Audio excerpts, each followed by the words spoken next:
Ryan Poles made 4 splash signings on the very first day of NFL free agency. Today is the day after. I will be covering the Demarcus Walker signing in this video, but also just wanted to take a moment to reflect on the weekend that has been. The Bears reportedly went hard after my number one target, defensive tackle Dre'Mont Jones, last night, potentially even offering more money than Seattle did. Unfortunately, Dre'Mont chose the Seattle Seahawks. I know fans forget that sometimes players can make the final choice themselves, and things like location, teammates, coaches, and other factors can matter when it comes to free agency. Money isn't the only factor. Ryan Poles did go hard after Dre'Mont Jones. According to every source I have, it was Ryan Poles' first swing and miss of the free agency period. He, however, bounced back very quickly and agreed to terms on a 3-year, $21 million deal with defensive lineman Demarcus Walker from Tennessee. I made 3 videos yesterday, watched a lot of tape on our first 3 signings, and then went live for a late stream last night. I wanted to talk about the first 3 signings with fans, but I also thought there was a chance we would sign another player while I was live. I had high hopes that that player would be Dre'Mont Jones, but he agreed to the deal with Seattle right before I went live, and then Poles struck quickly to agree to terms with Demarcus Walker. It was a whirlwind of a day where Ryan Poles had one of his biggest days yet as a GM. He easily had his most successful week to date. In just the last 5 days, he has added DJ Moore and Nate Davis to the offense, while adding Tremaine Edmonds, TJ Edwards, and Demarcus Walker to the defense. On top of that, Poles has acquired an extra first-round pick and 2 second-round picks. Let me break it down to you another way.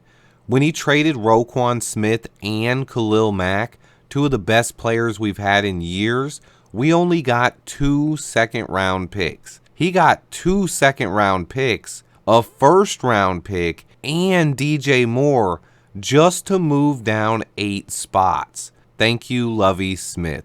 So Poles essentially acquired way more assets than he got for Roquan and Khalil Mack combined, and all he had to do was go down 8 spots in the draft. It was by far the best trade in Bears history, and I still can't believe there are fans unhappy with that one. But entering this offseason, the offensive and defensive lines had to be clear priorities this year, and so far Poles has only added 1 player to each line. Meanwhile, the 2 best players he acquired were a wide receiver and a linebacker. DJ Moore and Tremaine Edmonds are 2 of the most talented players on our entire roster now. This has left some fans puzzled, but they were genius moves by Ryan Poles in my opinion. He spent roughly the same amount to acquire 2 of the NFL's best linebackers for roughly the same amount Roquan got paid, and acquired a second-round pick out of the deal. So what about Demarcus Walker? How good is he? He's listed at defensive end by most media outlets, but he played more defensive tackle last season. He played less than 40% of the snaps on the D-line, but had a breakout season with 8 sacks, 32 quarterback pressures, and 16 QB hits. Let me put it to you this way. In 2022, Daron Payne played 908 snaps of football. Walker only played 426 snaps. Payne had 11.5 sacks, 18 tackles for loss, and 20 QB hits, a big-time season. But think about it this way. Walker only played 426 snaps, nearly 500 less than Payne did, and he only had 3 less sacks and 4 less quarterback hits. What's more impressive, 11.5 sacks and 20 quarterback hits in 908 snaps, or 8 sacks and 16 quarterback hits in only 426 snaps?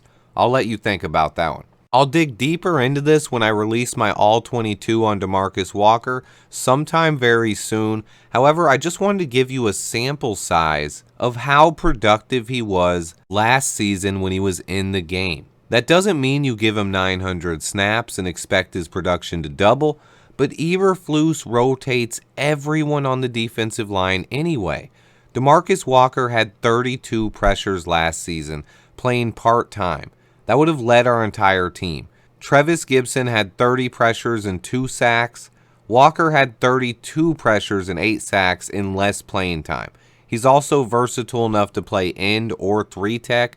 Throughout his career in Denver and Tennessee, he's always split time between end and tackle. I think he'll most likely continue that trend here. He will line up at end and 3-tackle for Eberflus. He's the first addition to this defensive line, but there's still a lot more work to do here before we can really figure out what his role will be. On top of that, Demarcus Walker has only gotten better every season, and he's working out with pass rush coach Aaron Day all offseason. His Twitter is filled with workout videos. He's out there getting it in the rain or shine. Gotta say, I'm impressed by what I've seen by Walker so far.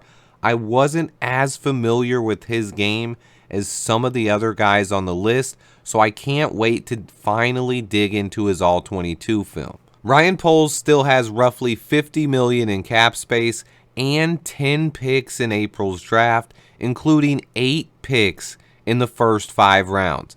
He's guaranteed to get some starters out of that.